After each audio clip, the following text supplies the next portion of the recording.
Parallel Lives. I'm Dimmer, and this is my co-host Q. Hello, hello. Today is part 2 of our series on the Guide to Maladaptive Daydreaming. Things you are and things you are not. We're going to be talking about that today with Mon from Canada. Oh. Okay, yeah. Well, where to start with this one? This section was a bit more... Word choice is forceful. Yeah, I'm trying to pick a good word because I wanted to say combative, but that's not quite the right word. Insulting? Yeah, kind of low-key insult. Like she seems to really want to get across this idea that you are broken. I felt like She is pushing some sort of narrative. At least it's what I got out of it when I was reading it. She says, "You are this. This is that." Yeah. Your real self is missing, asleep, dead. Something like that. Yes, I was reading it, and I'm reading a little bit more of it now, rereading it, and I just can't. I'm like, okay, thank you for trying to be me, but some of this doesn't quite match up, and yikes. It's probably one of the weaknesses of this part for sure. So I was talking to somebody the other day. Oh my God, what's her name? Hold on, let me scroll up so I can. Lisa. Okay, sorry. So I was talking with a member of the Discord the other day, Lisa, and she said something that kind of explained it for me. I don't know exactly what Lisa's background is or where this idea came from. She's going to be our guest for the last part of this series, so she can probably expand on what I'm about to say. But she said that the person who wrote this probably had some kind of history with a certain type of therapy, like CBT, but like a certain type. Like maybe they were a psychology student or maybe they were in this kind of therapy, because apparently this kind of confrontational tone is like a hallmark of this therapy that I wish I knew the proper name of, but I don't. But I think it makes more sense that maybe that's the perspective it's being written from a very certain type of addressing an issue. You know what I mean? Like trying to forcefully take it away, perhaps.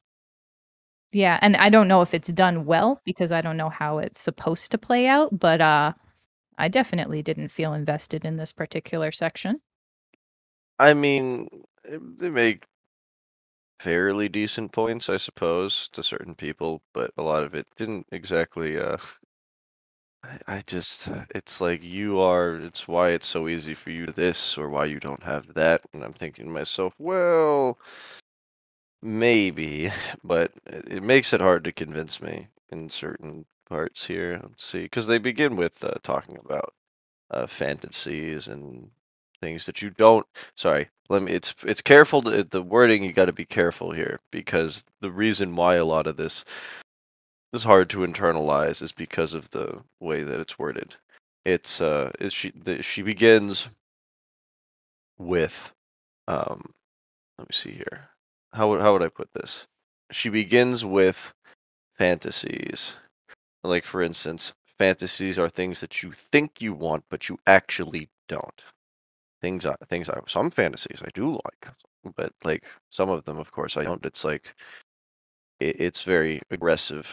It's things you think you want or think you don't, and things like that. They do take Eretaia just does take great care in what they actually italicize to emphasize a point, which is also pretty important considering how aggressive they are in their wording. They begin with that's at the beginning where they talk about certain fantasies for a couple paragraphs, and then they go into narcissistic daydreams. Right? They're idealized. They have superficial and things like that.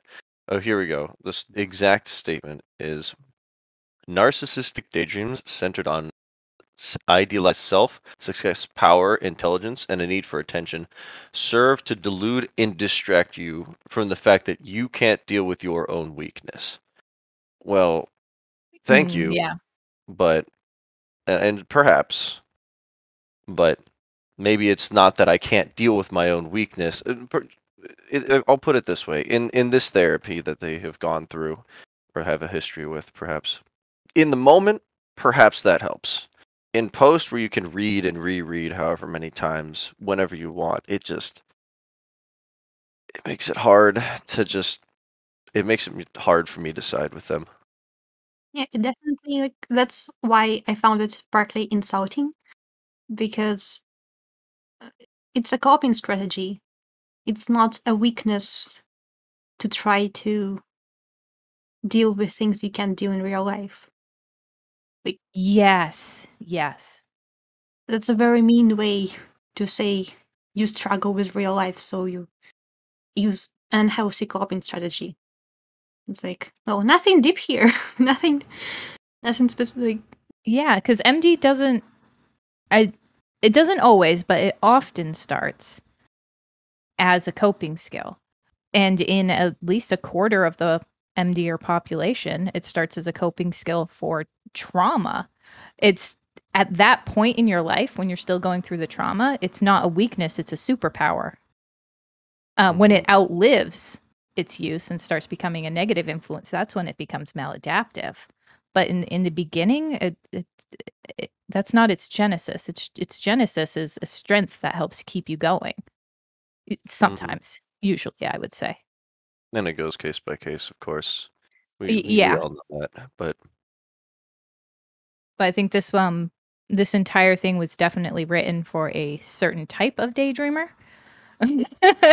So that certain type will probably recognize themselves in this a lot better than perhaps I or you guys do. But, and that, to go back to that quote you said, she actually uses that word narcissist several times in this. And I get why she's using it, but I don't love its use. And I know that it's important to destigmatize disorders that are often stigmatized, like narcissism, but she's not using it to refer to like a narcissist. What's the disorder called? narcissism. Yeah, Narcissistic personality disorder? that's what it is. Yeah, that's the proper name. She's just using it in the I think the general use of the word, not attached to the disorder. But even then, it's not. I don't think daydreaming about yourself or an ideal self or anything like that is at all narcissistic. That's kind of the point of daydreaming. That's normal. We are supposed to be the center of our own worlds. And I don't think that narcissism is a good descriptor for that experience. Yeah, as well as later she calls people who daydream about someone else as a main character they are selfless, which also is not the case. It's just Yeah. very confusing. I was going to get to that too, because there is a part where she talks about people who daydream, fictional ones that they are not in. And I'm that kind of daydreamer. I'm not in my daydreams. It's all fictional stuff. But, oh, maybe I do need to find the quote. What did she say exactly about it? Oh, here it is. You take form of whatever pours into you because there's no solid sense of self that would make your identity firm and separate you from them. This holds particularly true for daydreamers who fantasize about fictional characters, books, or TV shows without ever involving themselves. Shit. I lost what I was saying. I can't remember what I was talking about. You're talking about narcissism and selflessness and different labels, if I'm remembering correctly. Yeah, so she goes on to say, I don't have it in front of me, but essentially she says like, what does that say about you that you have dissociated yourself from yourself so much to the point that you're not even in your own daydreams? And I do not think that that's why at least, I don't want to speak for everybody who daydreams like me, but I think that I am probably a lot, maybe even most of us who daydream in the way that I do without ourselves in it. I honestly think it's just a stylistic choice. I don't think it says anything about how dissociated I am from myself.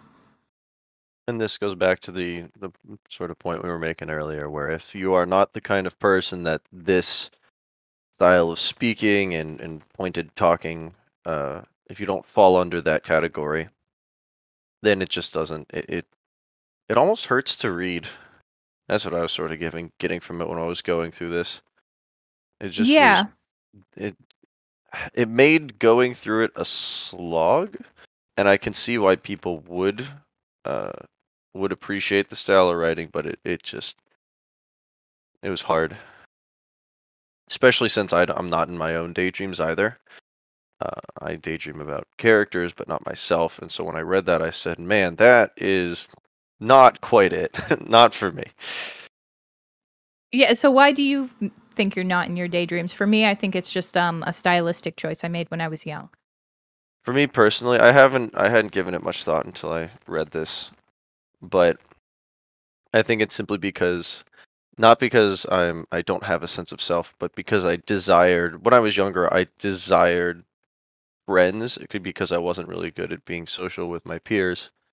So I just made my own friends, and then my friends talked to my friends. And when I was younger, I was in my own daydreams. But now that I'm older, it just my friends ended up taking the stage.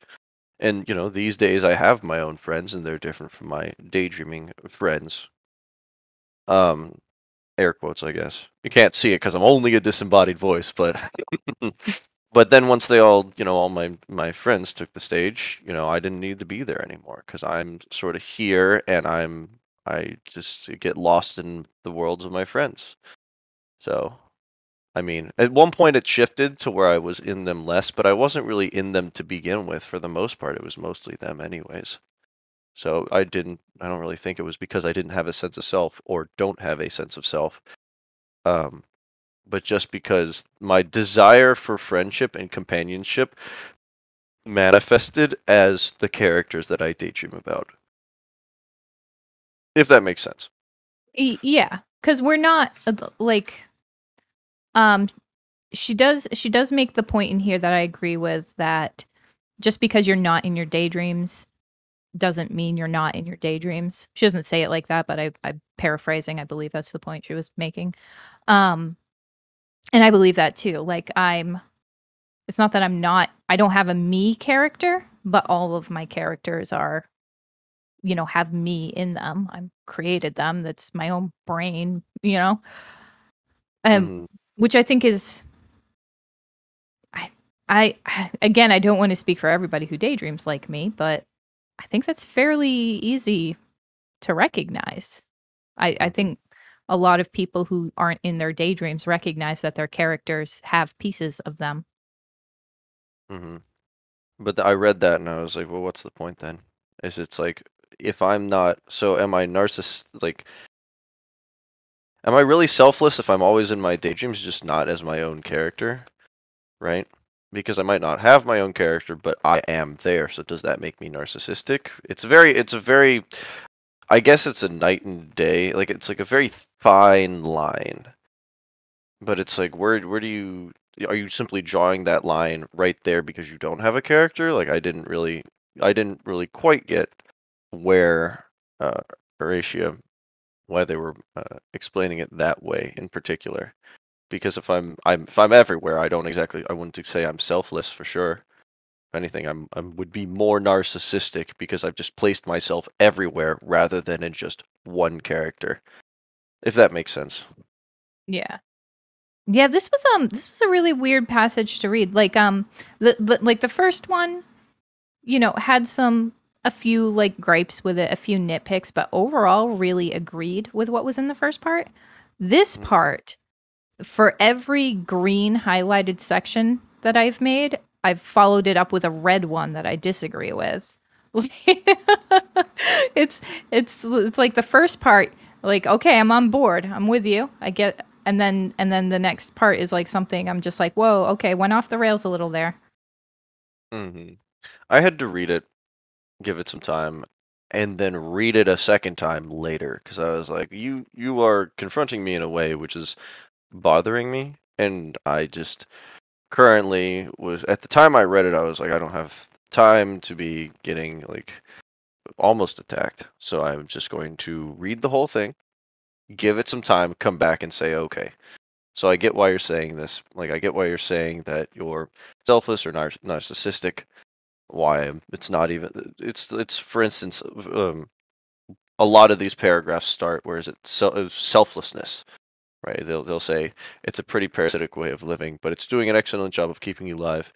And then it'll be pointedly say selflessness. That's why it's so easy for you to become other people, i.e., etc., etc. Or I'll repeat. Where is it? It's not even a self. They begin with a statement that they pose as the truth, and then explain why afterwards. And if you don't agree with what it says right then and there, it makes it hard to side with them the second time around, if that makes sense.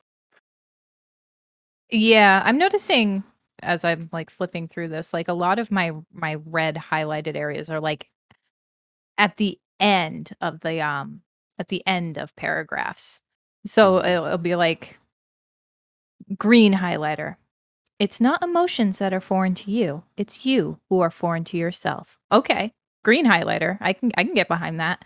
And the next sentence though is how can you connect emotionally to other people when you can't even connect to yourself? Which I very much disagree with. That's just another way of saying like how can you love anyone else before you learn to love yourself? And that's not true. It's I don't believe that's true. It's a lot easier to love other people. It's a very strange justification. Like, I get where they're going with it, but at the same time, it's like, Yeah, and the very next paragraph is the same. That spontaneous person in your daydreams isn't a lie. That could be you. Agree. Okay, that could be you. If that's the person you want to be, you can achieve that. But next sentence, that would have been you had you properly developed. No. No, what? Why would you say that? please don't insult me when I'm trying to help get through my. Kind of understand the thinking that they want to provoke by saying, how can you connect emotionally to other people when you can't even connect to yourself? The intention probably is to motivate you to connect emotionally with yourself. And with that, I know the quote is very cheesy, where how can you love others when you don't love yourself? But it's healthier to love yourself before spreading love to others. In general, it's a healthy way to like. If you hate yourself in general, it's not very healthy. And Yeah, not yeah. being emotionally connected to yourself is not very healthy either. It doesn't make you unable to be emotionally connected with other people, but it's still preferable to have some emotional connection with yourself. It is definitely better to enter into loving relationships when you have a good handle on your own health. I absolutely agree. Like I get why people use that saying. So, while I disagree with the statement, I see But what the yeah. idea tries to encourage. Word choice is important, and a lot of the word choice here falls flat. It makes it hard to read. I have a friend had a friend who had a very similar problem. Like, he was often correct most of the time, but the way he would present why he thought what he did was so confrontational that he literally drove everyone away from him. Which was sad to watch, since I was one of the last people to leave, and I didn't want to, because he was genuinely a good guy deep down, but it was very difficult to deal with him. So I saw why everybody just kind of one by one said, I can't deal with you anymore. And I'm getting a lot of similar vibes from this. This is why I had to come back to it later. It's because I was just seeing, like, I've seen this episode before, this kind of the way this person is talking. And in a lot of cases, they're not exactly wrong. Their justification is very strange. I agree with some of it, with some of the narcissism things in particular, but a lot of it is just not. I just was like, I really want to, every single time it would hit the end of a paragraph, I'd say, okay, like, I want to stop reading. Not because you're wrong or that I just dislike your justification or anything like that, but the way you are presenting it just makes it hard to read. And then, of Yeah. course, in the next paragraph, they would start again with a statement and then justify it afterwards using a lot of word choice. There was one in particular that was just really bothering to me, and I think it was the one I had mentioned a little bit before. It's a pretty parasitic way of living, but it's doing an excellent job of keeping you alive. Parasitic is not exactly how I wouldn't call it parasitic. And then they just move on to selflessness, period. Also argue with the keeping me alive part. It's not doing a good job. It's definitely keeping me away from paying my bills, remembering things, connecting with other people. I'm pretty sure Maladaptive Daydreaming is kind of doing the opposite thing. It's doing a very bad job of keeping me alive. Yeah, I think in the beginning, maybe When it wasn't before it maladaptive, becomes like when yeah, it was fine, but exactly. Like I get what they're saying, but it's like now post necessity, it is not exactly. It's it's not doing such a great job anymore. But it's like that's the thing, right? Is the point that they're making is technically correct at one point in time, but it's not correct now, and the way it's being presented is just not. I'm just okay. Gotta take a step back and then continue. Right? It's like it happens a lot here. Yeah, and I think I can get like why they're using this tone for the blog. Like they're really trying to get you to, you know, confront the root and the reason and that the nature of the maladaptation. Um so the tone, it kind of makes sense,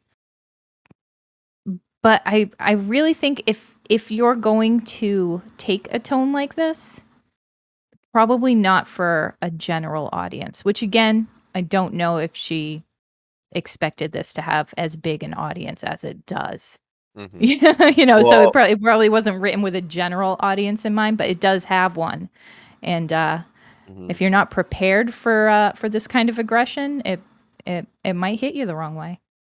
Yeah, and what's really strange is we've been harping on it, Eretia's stylistic writing choice or writing style in this part too, pretty hard.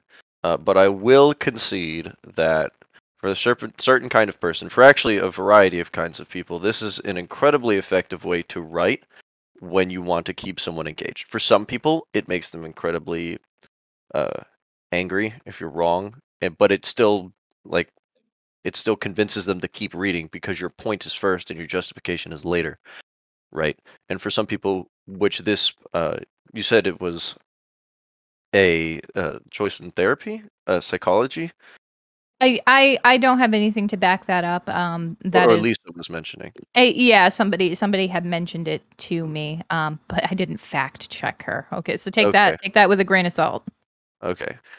Taking the grain of salt, if this is if they do have a background in that kind of psychology, that kind of therapy, it is for the people who that is effective towards, then yes, it can keep them reading. Um, but for most people, myself in particular, I'm used to this kind of presentation. Like, I get it. Didn't exactly work for me, but I understand.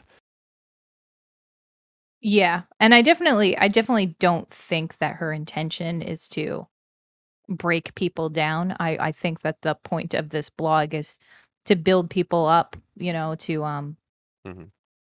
um to give them to make them feel empowered to do something about this, you know. So I don't we have been harping on this section pretty hard, like you said, but I do think or recognize that the greater goal is to help.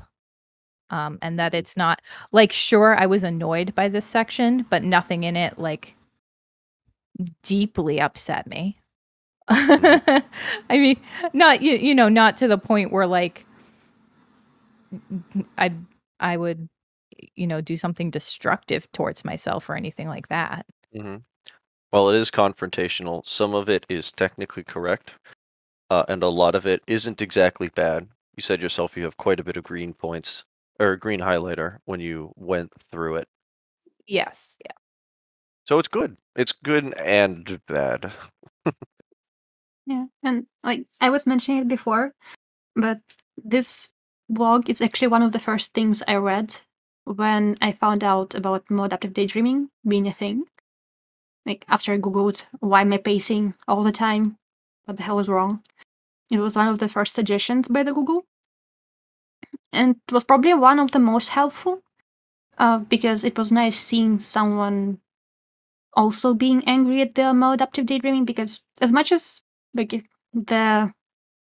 feels like the article is attacking you, the person is also talking about themselves, and you can feel the author being angry at their own addiction to maladaptive daydreaming, which helps because there were not many sources. I found out about maladaptive daydreaming only a few years ago, but let's just say Reddit is full of like messages like, "Am I a maladaptive daydreamer? Does anyone else daydream the way I do?" Like, it's a lot of confused people. But this article is actually like a complete journal entry on how a person feels about it. And Mhm. it supported some of my ideas. Even in this part, like I like the idea that even though it's destructive towards your life, you can get ideas from your daydreams on what your values are. Like, maybe it's not literal, like you want to be wealthy and powerful, but there are some general ideas of what you value or what your moral code is in your daydreams. Yes, that was actually another point I wanted to remember to cover, because there's sorry, we jump around in this so much. I'm like trying to flip to the pages where like the things that are relevant to what I want to say are, and I've lost them. But yeah, she does talk about oh my god, words. There are several. Yeah, there's more than one. About what Mon was saying, which Mhm. was So values. here there is you sincerely have to accept and acknowledge your own flaws. You have to accept yourself as fucked up as you are, and then start dealing with insecurities and flaws one by one, correcting them when possible, accepting when not. It's Mhm. kind of based on that insight. I don't Yeah. like it's accept yourself as fucked up because probably you're not fucked up. That's Yeah. not the choice I would use. But the idea of acceptance of yourself and your situation, for me, it's an important one. There's wisdom in accepting your flaws. But yeah, and she talked about analyzing. That's what I wanted to talk. Oh, Analyzing parts of your daydreams, um, because she says it in a weird way, but I think she's right that a lot of people do this, where they will daydream about being a rock star, and think that what they want and what will make them happy is being a musician, when that's not actually what they're daydreaming about. They don't want to be a musician. They want just attention. Probably maybe not even from an audience, maybe just from one person in particular, or a family, or a group of people. yeah. Here she says, ask yourself, what is it that you really want? Break down your daydreams to pieces and analyze them bit by bit. Is it people from your daydreams, events, adventures? Is it feelings you experience there? If one by one came true and appeared in your life, which one would finally satisfy your needs? That is the quote I was looking for. Oh my god, thank you. That one. Cuz yeah, I don't personally care to, pop psychology armchair psychoanalyze my own daydreams. Um I think that's because I've been dealing with MD for several years now, and I'm older. I'm comfortable with who I am. I'm sort of beyond whatever these things meant to me in the beginning when they started, and that's fine. But I think there are a lot of people who are still in a place where that at least some brief analyzing would be helpful to them, where they can see past like the superficial theme and get to like the root of what's underneath. I thought Yeah. I'd mention that there's a couple different ways to psychoanalyze, and there's a couple different ways to do it, and this is one of them. But the way that this part 2 ends up reading, and Mon had mentioned a little bit of it before, is that they're forceful in a way that makes them seem like an authority, that makes them sound like they know what they're talking about, and I think they do. But you go read through this and you're like, for those who are younger and don't have a lot of experience with maladaptive daydreaming, and this is perhaps their first time going through, and they're maybe not familiar with psychoanalyzing their daydreams, or they haven't thought about it before. This is good to read because it feels like they're talking to someone or they're reading something written by someone who knows what they're talking about. So being reassured and given an opportunity, or given a solution, which would be psychoanalyzing. You said it yourself, Dimmer. They're younger, or some of them might be younger, and they're not exactly super comfortable with it yet. This is a good way to do it. Being given a solution, one of many, but given a solution by someone who knows what they're talking about, if that makes sense. Yeah, and I think going back to something Mon had said earlier about how just reading this and being able to feel like the author's own struggle, I think that that's a big part of why even people who maybe don't see themselves in this presentation of MD still see themselves in this presentation of MD, because this is one of the few things out there that is written by someone, in the thick of it with you, who's been through it, and her experience is not going to be reflected in everybody else's, and her solutions aren't going to be the solutions for everybody else, but she's still one of us, and she's writing as one of us. So even if you're not just like her, you can still feel it. You can still feel that you're like her. And I think that is a big part of why this is such a beloved piece. Mm-hmm. Yes, I definitely remember. Even back when I first read it, I was not agreeing with everything that was said. Definitely. But I was just looking at someone who is also struggling in their own different way, but is definitely struggling. And I was like, yes, I'm not the only one. Someone else is like wrote a whole thing about it. They were so upset about it. They wrote a whole blog. Like, Yeah. Mm-hmm. So it meant a lot in that way. Yeah, definitely. Oh, I also wanted to say something else, but I forgot. All the time. I forget things as I'm saying them. That's the issue. It's easy to get lost. Mm-hmm.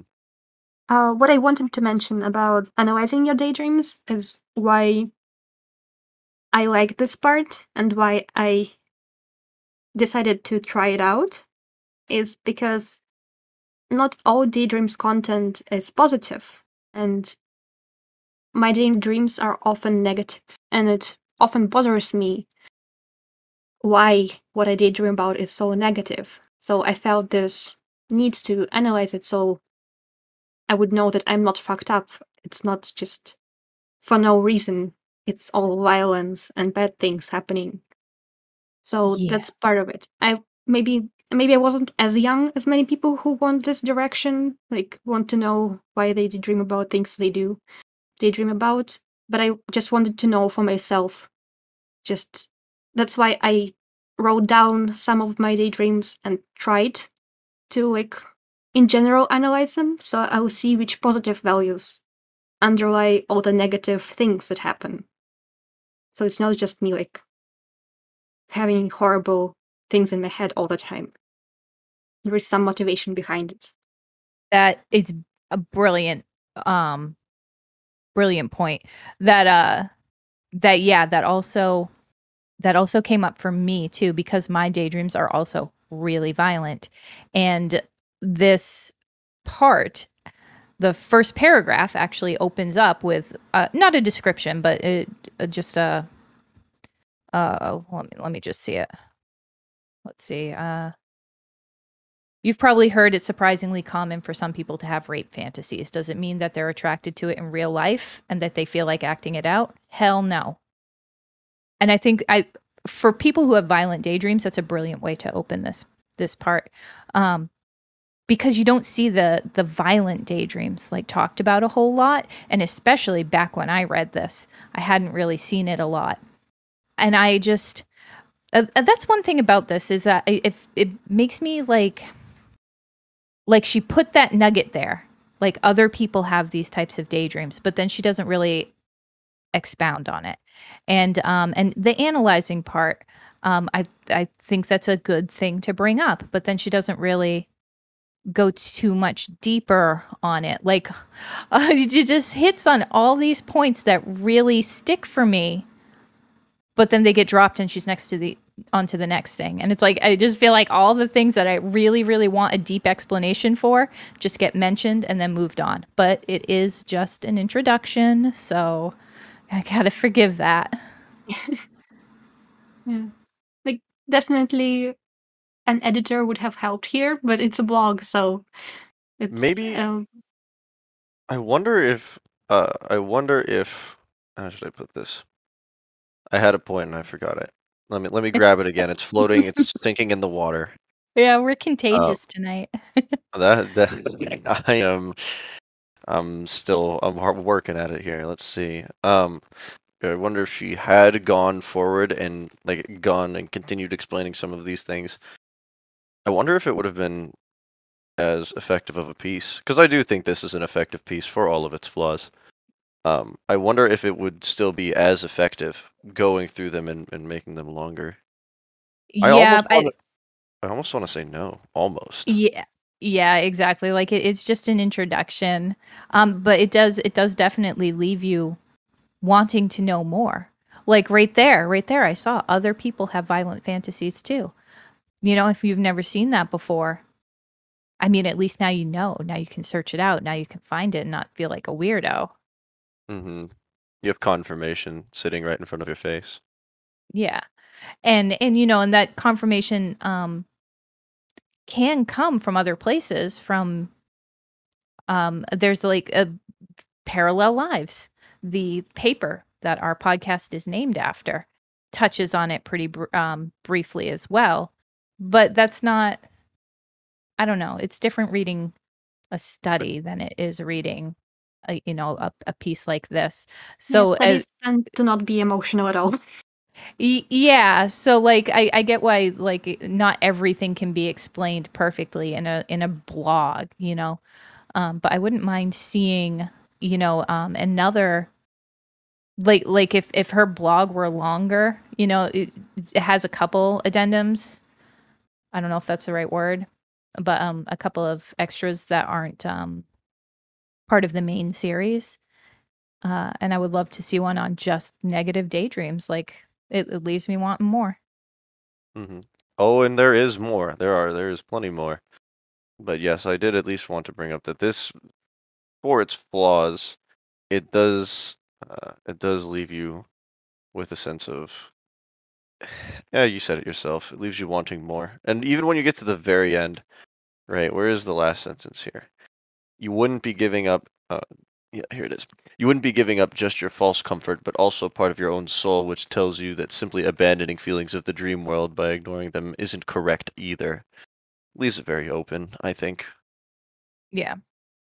I myself think this is comparatively short to some of the other. What was it? We've gone over part one. Where is this?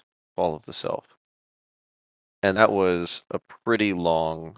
That was a longer piece, and this I think is a pretty short piece by comparison. The Um, next one's even shorter. but it's very pointed, and I don't really have too much else to say about this one in particular. The big thing I wanted to touch on, and we've gone over a bunch, y'all held the reins there, um, was the fact that while a lot of this, its word choice was very uh, effective in some ways, but strange and difficult to read. Yeah, I think word choice is my biggest nitpick with this part too.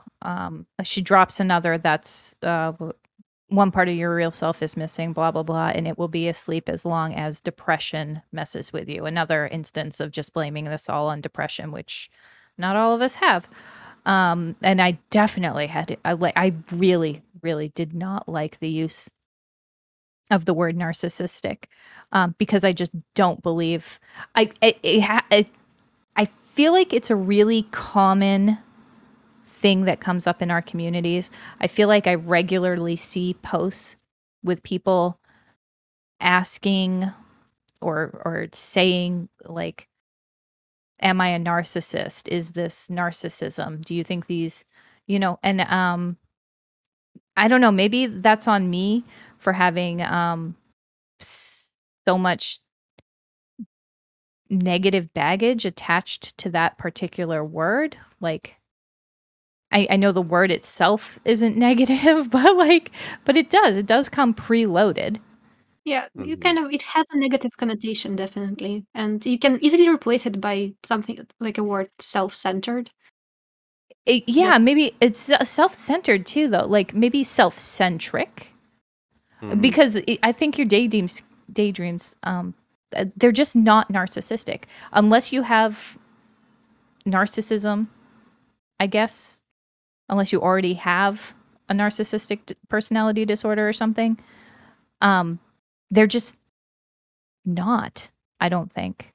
It doesn't you're supposed to be daydreaming about yourself or parts of yourself or, yeah, it doesn't things make like you a that. bad person. It Like, Yeah, even it's having not narcissistic disorder doesn't make you a bad person. It just means yeah. you have a disorder. Like And children are selfish. They are horrible, selfish little things. They're supposed sorry. to be. They're not selfish in the way that an adult is selfish. That's the way their brain is supposed to be to keep them alive. That's just how it works. Um, they're not selfish the way an adult is, and daydreams are not narcissistic the way narcissism is. I have dealt with genuinely narcissistic people sometimes on a daily basis. And let me tell you, just having self-centric daydreams is not, if you were to ask me, it does not constitute, you would not be a narcissist for it. Um, the narcissists, especially the ones I've dealt with, are incredibly difficult. Uh, they're difficult people, and their self-centeredness is very damaging to the people around them because they're willing to forfeit so much for it. And I'm not entirely sure if I would. If you ask me, the answer is no. You're not a narcissist for this, not even close. So asking the question alone, I wouldn't say yes. But it's just because it's tempting to label yourself as a narcissist because you are thinking very self-centrically. You said self-centric, correct? Word choice matters. But I wouldn't say yes. And I've just they used the word narcissistic a lot, and that's why I was getting kind of really acutely irritated as I was like, friend, Yeah, I get what you're saying, but please. yeah, Please. it comes up several times, and I went back and forth on why that word was picked because it's not a one-off. It's throughout. So it was chosen for this purpose, and I was like, well, I felt like if if I sat down with the author, if Eretaia was sitting right in front of me, I like, would she say, well, that's not how I was using the word? Because that makes sense. But then the entire tone of this, like, I feel like that word was picked specifically to to carry on with the confrontational tone. So I still don't think it's the right There's a word. lot of negative connotations. And Yeah, and I think that's probably what played into her using it, that she wanted something loaded to drive a point home. But I still think that that fundamental point is wrong. This entire piece is very front loaded, and I think that's what makes it so poignant. Poignant, I believe is how you pronounce it. But at the same time, it just is not with it being so front loaded, there's a lot to disagree about, right? There's a lot to criticize. I don't want to be pedantic. Yeah, I don't want to, what's the word? Get bogged down in the semantics and stuff, because the general message is still helpful and generally on point. You know And what I that's mean? why it's effective. Yeah, but some of it I'm just like, what were you thinking? Come on. I mean, like, I get it. I want to mention it before I forget, because I will. There are comments under this section, and the author replies to some of them. And I only went through a few of them. But the first one I already want to comment on. I know it's not a part of the article, but just I read through them too. I was like, maybe we should bring these up, but yeah, I just want just the one I'm salty about, because I'm very salty about it. The first one. The second sentence says, breaking away from MD means defeating depression, and defeating depression caused by trauma means emotionally reprocessing traumatic events and moving on. I am sorry. Correlation doesn't mean causation. Like, my MD had reduced drastically during the last half a year or a year, to a point where it's no longer can be considered maladaptive by the criteria. I still daydream, but very rarely. But my depression is not away. Like, it's because I don't have energy because of depression. That's why I can't daydream anymore. I don't have the energy to do it. So I didn't break away from MD by defeating depression. It definitely did not work that way. And I don't know why she's connecting those two so often. I feel like maybe she has depression, because I don't feel those points either. Like, in the first part she did it a lot. In this part she did it again, and MD just like saying with confidence, very, very much implying that, not even implying, outright stating that what underlies maladaptive daydreaming is depression, and it's just not. Except for people who have depression, of course, but many of us don't. Not true for all cases, and not even for Yeah, most cases. yeah. Blanket statements are hard to hold up, and they're very tough to make without causing a stir. So, Even if you don't have depression, it's still worth a read. But yeah, just be prepared. It's gonna. Yeah, just be prepared that if you defeat depression, it might not take MD away. Like, daydreaming Yeah, might not go away. and the researchers have said that when you are addressing your maladaptive daydreaming, if you have underlying issues, especially like a disorder of some kind, like depression, that they encourage MDers to work on both at the same time. Work on your maladaptive daydream while you were being treated for depression, because just working on your maladaptive daydreaming, the depression's just gonna muck that up, and vice versa. Just treating the depression might not have any impact on the MD, but if you do them together, you'll have a much greater chance of success. Yeah. Mm-hmm. I always thought of it like 2 cups full of a liquid, and if you try to empty one of those cups, the other would just fill it back up.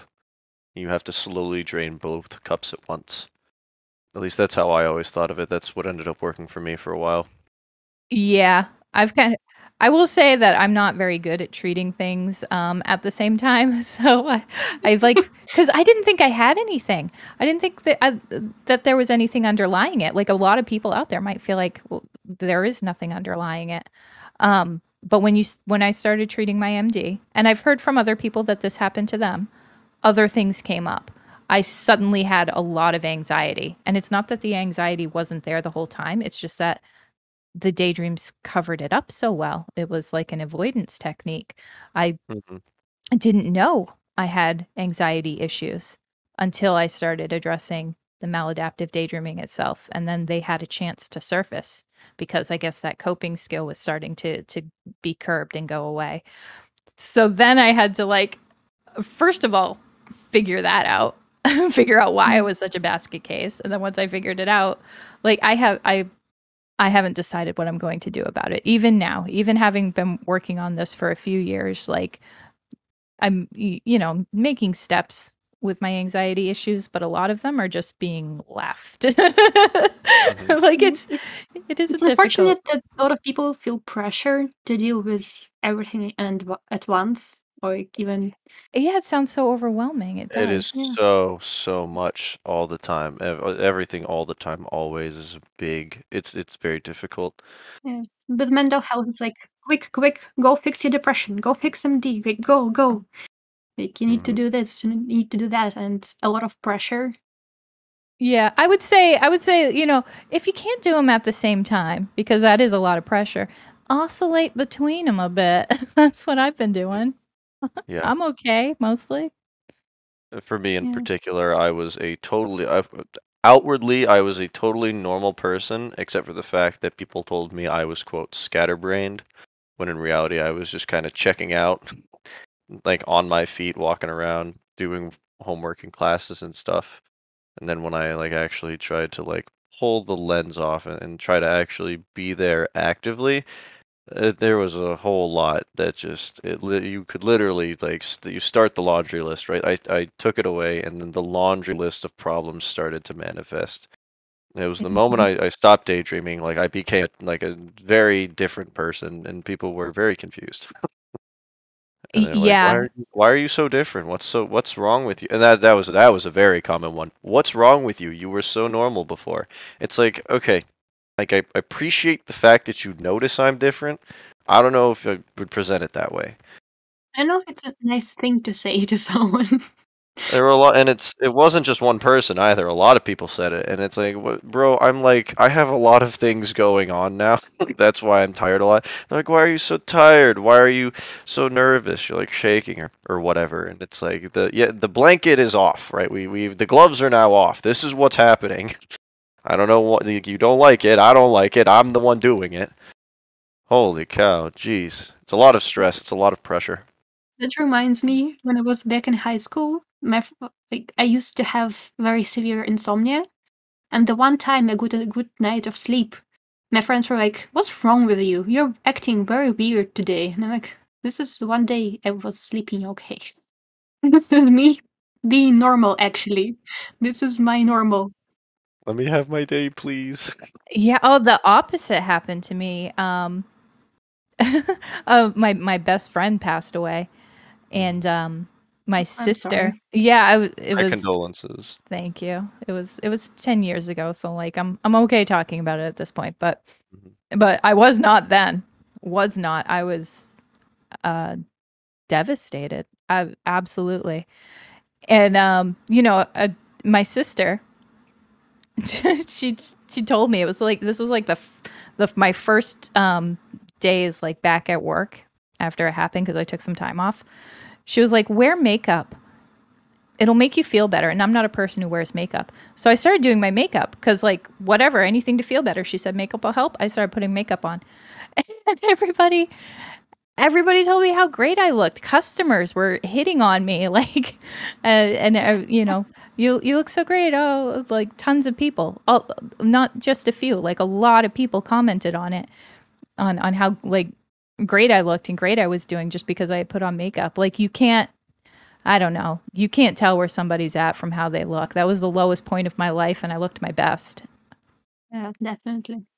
A lot of people just think they know you, and it's like, look, bro, I do a lot of prep work to make myself look nice or look outwardly, quote, normal for public, so you all don't say this to me every single day. Like, come on now. It did help, by the way, if anyone's grieving. I don't know why, but it did. Just, I guess, so there are two parts to it. Sorry, I'm going to elaborate. If your sister does her makeup often, she might have meant it in a way that if you do something you do as a routine often, like if you do your makeup every day, and you continue the routine when you're grieving, you feel the comfort of the routine. Yeah, I don't know why she said it. I never asked, but But if it's something new, it's also distracting. Like if you've never done it before, it's a lot of effort. It's a lot of new stuff happening. So I guess it worked out anyway. Yeah, I think that's probably why it worked, because people were complimenting me all day and stuff, and even though I felt terrible, like it's still good. Like the positive feedback, even though it wasn't exactly direct, it was indirect, like positive feedback for something, and it feels good to hear. Yeah, I got us a bit off topic with that. I can't remember. Yeah. Oh yeah, I wanted to go back to the question of having a lot of pressure to fix things. And I know I mentioned before that this article, the second part, gets the point across of like you need to act, you need to like it adds urgency by the language choice because it's so harsh, I guess, towards the reader. Yeah. And it's at the beginning when I first read it, it was good because I was like, yes, finally someone gets it. Like I need to fix it fast, but there is no fast fix, and I still had Maladaptive Daydreaming for like 5 more years after that. Yeah. Oh my So God. Yeah. I've been working on it for, I don't know, 9 years or so, 8. I can't remember when I started actively trying to curb it, but and even I would still call myself a maladaptive daydreamer. Like granted, I'm doing this, without the help, without professional help, without the help of a therapist. I'm purposefully going very slowly, but so not everybody's going to take 9 years, but it is deeply ingrained in you. It's going to take a long time, and yeah. oh my God, I just had another thought and it escaped me. Can I quickly I add? Oh, the urgency. Her tone, I think, is the opposite of the tone I take. Like the first thing I tell people to do, not that I'm a great expert or anything, but I think I'm just as much an expert as the 25-year-old who wrote this, is to do nothing. Like you just found out this big, huge thing, and yes, you should address it, but just sit with it for a minute. Just sit with it, think about it, look at it. Don't do anything. Just for a little bit. Just for a little bit. You can get to the urgency later. I wouldn't phrase it as do nothing because in my books, thinking is a difficult and consuming process.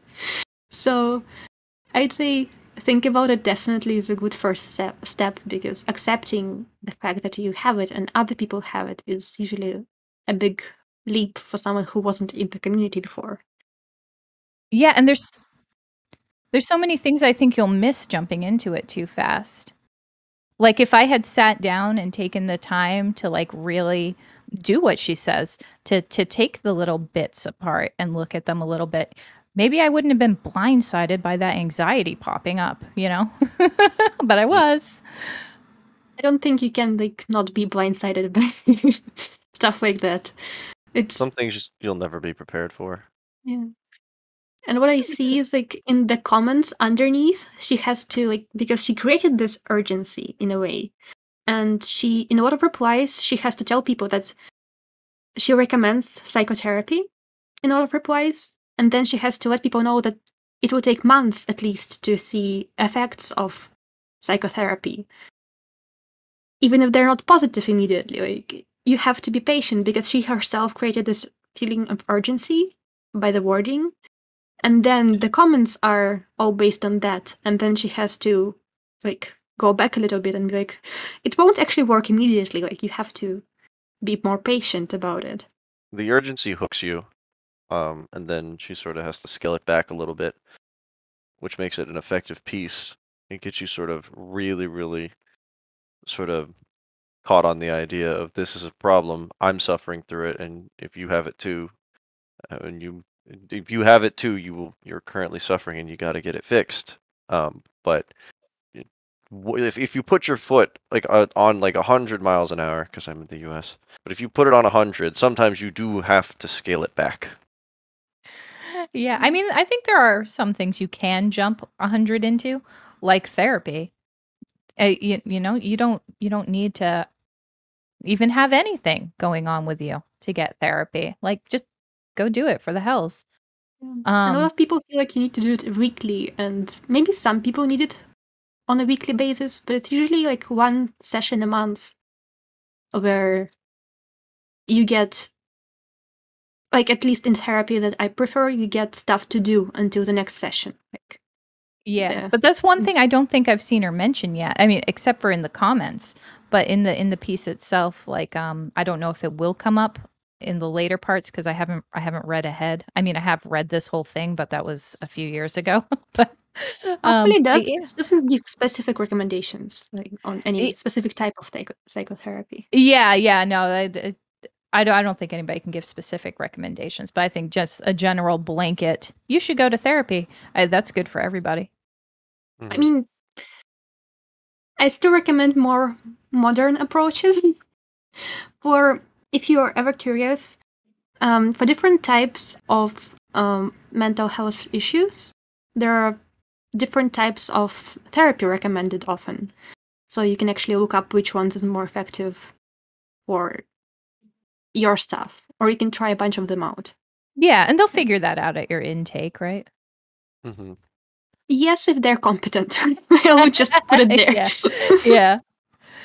Yeah, because that's, I mean, I know people hate to hear it, but that's kind of the way any responsible person with a platform has to answer is you need to talk to a professional. Mm-hmm. Does that happen all the time? No. Some people No. don't preface that, but it is something to keep in mind. And I hate saying that because I'm not in therapy for this. I don't want to sound like a hypocrite or anything. That was a decision that I made. It's not that therapy's off the table. It's very much on the table if I get to a point where I want to go. And I'm saying all this, and I'm not in therapy due to multiple obstacles. Yes. Mainly financial. Let's put it, but it's clear pretty much. Mainly financial. Yeah, and I feel bad because there's so many people who they just don't have access to it for whatever reason. If it's a money thing or if they have somebody else in control of their like health insurance and stuff, and they can't go. A lot of our listeners are younger. They're still living with people that they're not safe. Bringing things like this up.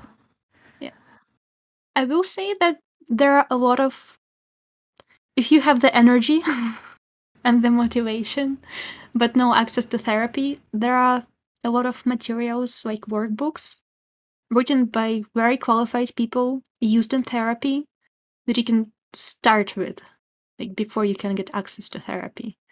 And if you, sorry, I was just gonna say, if you absolutely have to go the free route, things that have been proven to help MD, and I'll try to find the study or whatever and link it down below so you can read it and not take my word for it. Mindfulness meditation and logging, like the time, roughly the time that goes into it and the feelings that are surrounding it, just keeping track of those. Both very simple, very accessible things that have been proven to help. Mm-hmm. There are avenues that can help you without going to therapy. Therapy is nice, but there are solutions out there for you, and these are just a couple of them. Yeah, I don't know. She hasn't said it yet, and I just feel like it's the responsible thing to say to an audience because it's, it's mental health. You can't really screw around with that and sound like an authority when you're not. Like your next best bet is to send people to one. And there are also plenty of apps. I haven't looked through all of them yet, but when I do, I will try to post recommendations on Discord. There's an app that some MDers on the Reddit made. This is not an official recommendation, by the way. Not that it's bad. Have you checked it out yet? But not that it's good. Yeah, I did it for a month. I am not an app person. I'm an analog person, but I was thinking of writing a review for the newsletter about their app. So that's why I used it. It's just a basic logging app. And it's very bare bones, and like the extended version you have to like pay for. But there's it's basically logging. So if you're an app person, I'm an analog person, so this app didn't help me that much. But if you're an app person, something like that might help. There's this one. I'll link it below just in case anyone's interested. Again, not an official recommendation. It's just one that I know is out there specifically for MD. Yeah. There is also a logbook. You can get it on Amazon. It's like a workbook. The one we made? Yeah, me and Mom made a logbook. Mom picked out the art.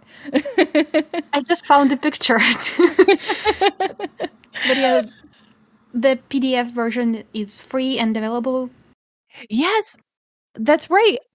Yeah, you can buy it on Amazon, but we're not in it for the money. It's completely free as a PDF on the Discord server, but I'll put a link down below too for people who like analog.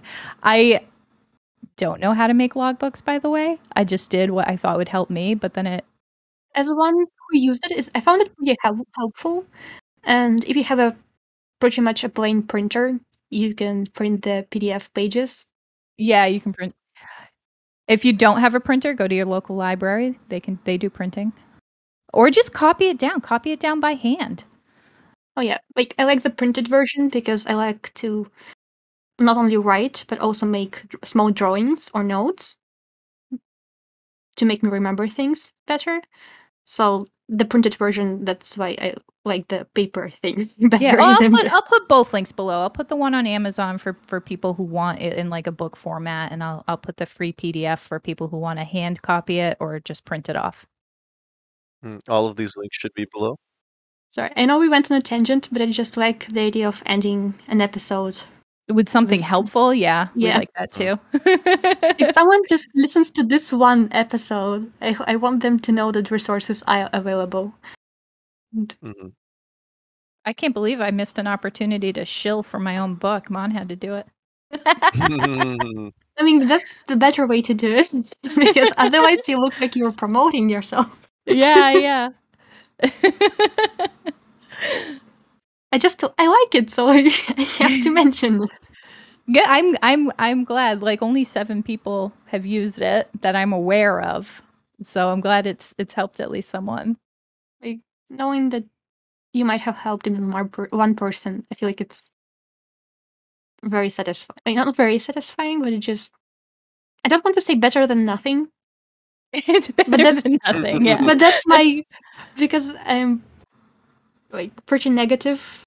Like I'm a pessimist, so that's my success top scale. Like better than nothing is the top success you can get in my mind.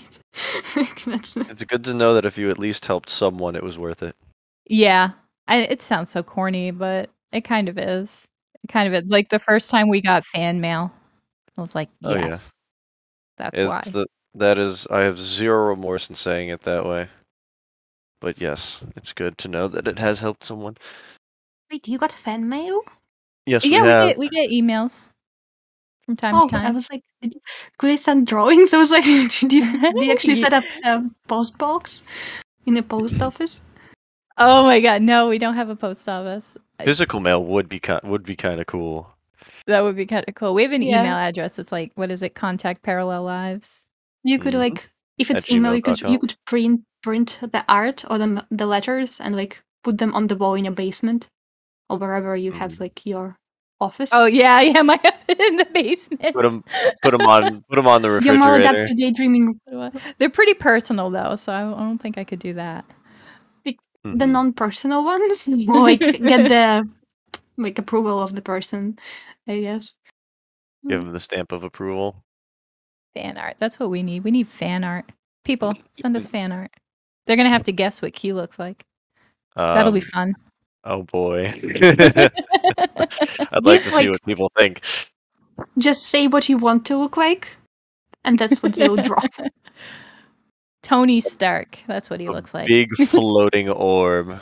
I am a collective hallucination. Draw me as you please. A gigantic chess piece. A pawn. A rook. A queen.